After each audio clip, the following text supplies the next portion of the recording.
In many cities and forests, there are color markings on trees that look weird to an unknowing spectator. In fact, most such markings are used for two reasons: to make the trees to be cut or left alone stand out from the rest, and to make an owned forest boundary line visible. There are no specific rules for the color or shape of markings, but the most universal ones for cutting are blue lines, and the markings for preserving trees are usually orange or yellow. Trees within city limits are usually marked for cutting with red, orange, or yellow lines or dots. If you see such a marking on a tree and you have a car parked nearby, best move it somewhere farther away so that the tree doesn't fall on it when it's cut down. Trees in a forest can be marked for preserving because they have good cavities for wildlife to make homes in, or there are nests on their branches. It's a frequent practice to leave the surrounding trees intact too, so that the birds and animals in that particular tree are not disturbed. Large and healthy seed and nut-bearing trees are also marked for preserving because many animals and birds feed on their seeds and nuts. Unhealthy trees can be preserved too, surprisingly, if woodpeckers seem to like them. It means there are many bugs inside those trees that the birds use as food. Color markings on trees in a forest might also mean someone owns the forest up to a certain boundary and decided to show it. These markings can be made in any color and shape, but they always have two specific features you can't miss. One is that the markings go in a more or less straight line, which is logical because it's a boundary of a territory. And the second feature is that, according to the marking rules, the markings always have to be close to each other, so that the next one is clearly visible from the one you're looking at in both directions. Some believe that yellow markings are left on female ginkgo trees growing around cities of the US, but there's no hard evidence of that. Still, you can find a detailed map of such trees in New York or Washington, D.C., for example. Female ginkgos do deserve a map of their own, since they bear fruit that smell really, really awful. If you ever had a piece of butter gone rancid in your kitchen, you probably know that odor. The trees were brought to the US in the 18th through 19th centuries, when a drive for experimentation and all things exotic was going strong. And since ginkgos are very sturdy trees and can withstand harsh conditions, they grew popular in the country. Many cities planted them for green decoration purposes, but unfortunately, lots of them turned out to be females. To avoid the trees bringing their unpleasant smell into the cities, they've been sprayed with a special solution that prevents them from fruiting. The solution is safe for both people and animals, so there's no need to worry about being in the vicinity while maintenance workers spray the trees. Color markings can be seen in the streets too, not only on trees. If you walk around the town and see a red line on the pavement, for example, it means there's a power line or cable beneath you. These lines are marked red to stand out the most, because if they're damaged while digging, it can lead to a lot of trouble, maybe even more than with gas pipes. Orange lines mean essentially the same, only those signify there's a telecommunication or signal line or cable. These things don't carry power, so disrupting them is not as bad as damaging power cables, but it would still cause a lot of inconvenience to people around the block. For example, breaking a fiber optic cable might shut down the internet in a large area until the damage is repaired. A yellow line means there's natural gas, oil, steam, petroleum, or some other conduit of flammable material underneath. Lines are usually drawn in such a way as to show the direction the pipe is laid down below, and the line itself is in its center.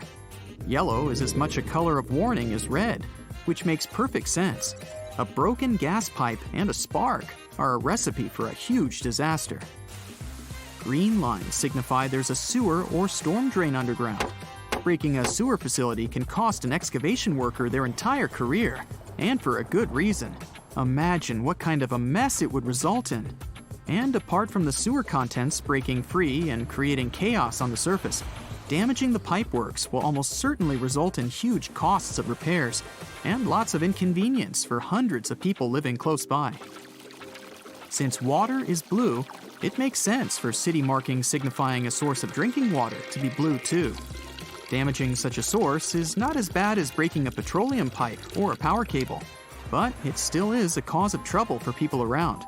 In big cities, though, It's more of a nuisance than something serious, because potable water is normally easily accessible.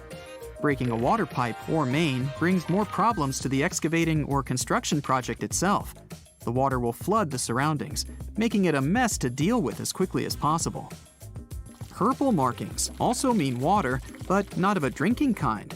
Lines of this color signify there's a source of irrigation or reclaimed water down below. Such water is taken from sandblasting or power washing and is normally used for industrial or gardening purposes afterwards. It's not meant for drinking, but the results of breaking through a pipe carrying this water are pretty much the same as with potable water. The mess will be more than real. Pink markings on the ground are left by land surveyors.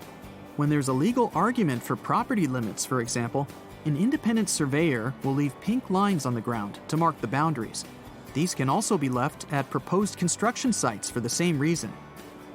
White lines, dots, and crosses mark out the territory for proposed excavation routes or limits. It means there will soon be digging done within those premises. White markings usually indicate the exact place the excavation should be done at. They're the first step before any actual work can be performed. Later, city maintenance workers will find out if there are any facilities beneath that spot that should be avoided. If there are none, or if there's no conflict between the digging and the underground facilities, more about that later, the excavation can begin. City markings can also be drawn not as lines, but as other shapes. For instance, you might see an H shape on the ground. The two parallel lines signify the edges of the pipe or cable below, while the center line connecting them is there to make it easier to measure the width. There might also be the name of the company that laid down the pipe or cable next to the H shape. A diamond shape is another frequent marking on the ground. It might or might not have two parallel lines marking the edges of the conduit below, while the diamond shape itself means the approximate size of the thing beneath your feet. Some markings look more like graffiti, with lots of cryptic symbols and letters, but these are usually abbreviations and signs for the city maintenance or construction workers. For example, you might see a white cross or square drawn on the ground to mark a proposed excavation site. The workers will often write a "No" followed by an abbreviated name of the facility below. You might think it means no excavation should be done here, but it's the exact opposite. No means no conflict between the power lines, pipes, or whatever other facility is buried underneath and the proposed excavation plan.